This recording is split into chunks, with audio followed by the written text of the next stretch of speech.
We're back here on TV 18 talking about Rocky Mountain National Park with Leanne. Thanks for being here again. Tell me, best time to come through the park for colors? Ooh, that would be probably between mid-September and mid-October. Okay. We have a saying, September 25th, give or take 10 days. Okay. On either side is the peak for the Cool. colors. Have you started to see them peak color yet, or start to turn? Not peak, but yes, they are starting to turn. Yes. So early. It I'm does not seem ready. that, yes.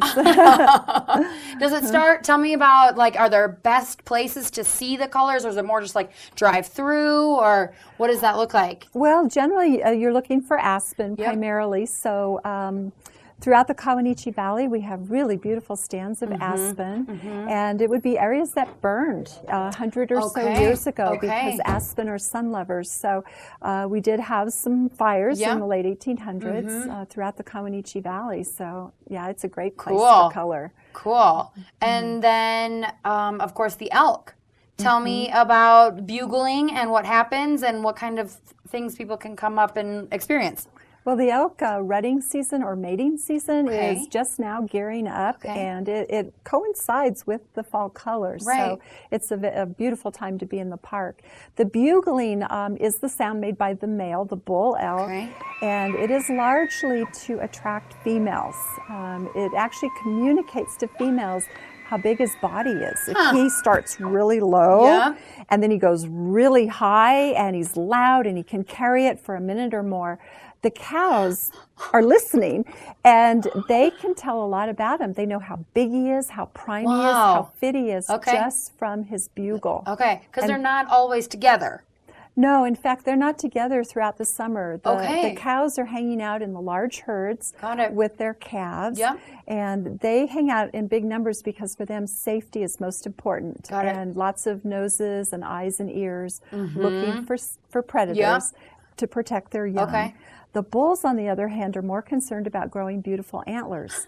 So they're in these small bachelor groups. And where the luscious vegetation is, which is often up on the alpine tundra, because they want to grow the best antlers. Wow.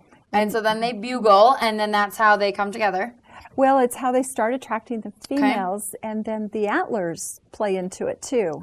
Antlers are actually pretty delicate. They're not used primarily for fighting, but more to show a female how prime, fit, healthy he is. And so cows will actually choose who they mate with based on antlers and bugle and other things. Is there like a list of, or not a list, but like a ranking of how, like, which cow gets to pick first?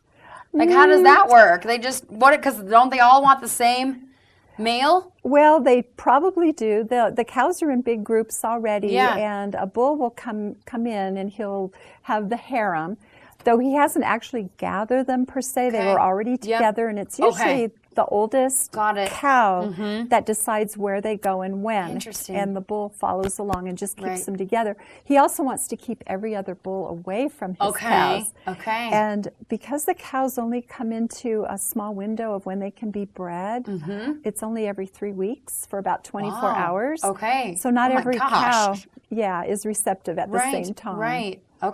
But even still, the bull is extremely busy because he's having to determine that, and he'll go sometimes days without eating or sleeping. Oh my gosh! Because he's trying to chase other bulls, check his cows. It's kind of hard on him. And people can see all of this happen, more or less. I mean, maybe not know exactly what's going on, but best place to view the elk and the bugling and all that kind of stuff? It would be in the meadows of the Kawanichi Valley. Harbison Meadow and Holsworth Meadow are both great viewing spots. And the elk tend to rest during the day and become active toward dusk. So coming out near sunset is a good time. And are the meadows on the west side? Yes, they're both on the west side. Easy. Good. So you can just drive and go find a place, have a picnic dinner or whatever, and as dusk is happening, which is earlier and earlier these days. It is, yes. Very cool. Other fun animals that you can see in the park? Oh my, yes.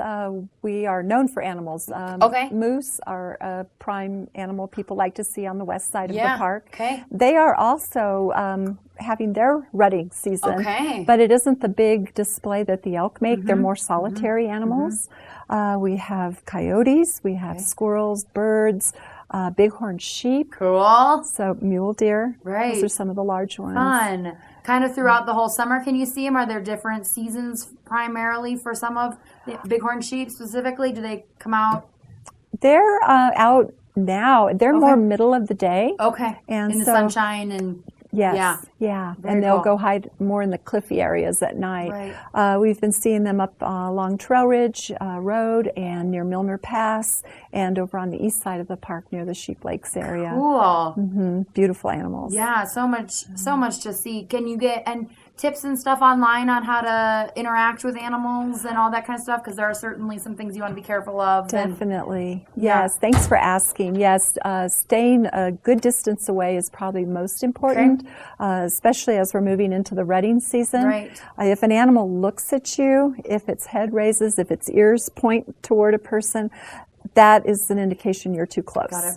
Okay. Yeah. Cool. Well, again, Leanne, thanks so much for being here. Fun learning about the park and 100 years, and that's so awesome. So, again, Leanne Benton, Rocky Mountain National Park Ranger. Visit mps.gov/ROMO for more information on animals and events and all that kind of stuff that's happening in the park. So, thanks for hanging out. We'll be back.